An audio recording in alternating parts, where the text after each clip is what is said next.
Ang video na ituturo ko sa inyo ay kung paano mag-wiring ng tatlong ilaw kinokontrol ng single switch. Kapag ganitong wiring na ilaw lang ang inyong i-wiring, ang circuit breaker dyan na gagamitin, 15 ampere. At sa wire niya naman ay number 14. Ngayon, ituturo ko sa inyo step by step kung paano ang wiring connection nito. Ang supply natin ay line to neutral connection. Ang ibig sabihin ng line to neutral connection, ang isang linya ay 0 volt at ang isa naman na linya ay 220 volts. Galing circuit breaker, itong neutral niya, dito natin yan i-connect sa tigi-isang line ng receptacle. Diyan yan nakakonect sa gilid ng receptacle.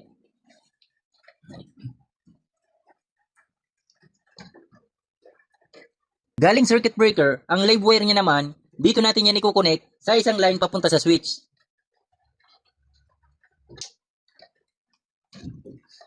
At ang dulo nito, ito na.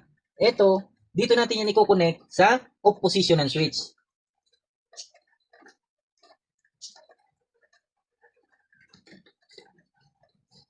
At ang return naman ng switch, dito natin yan i-connect sa on position.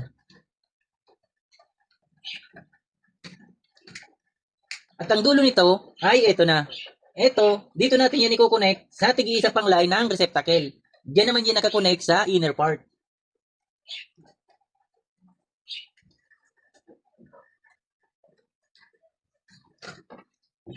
Lagyan na natin ng tape. Ipasok na natin ang wire sa junction box at takpan na natin.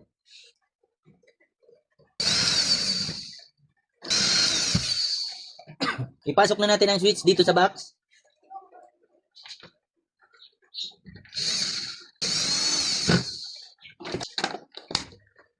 Takpan na rin natin ang circuit breaker. Lagyan na natin ng bulb.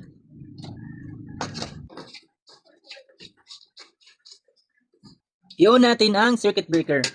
Ngayon, i-on natin ang switch. Dapat kapag in-on ko to, sabay silang tatlo ilaw.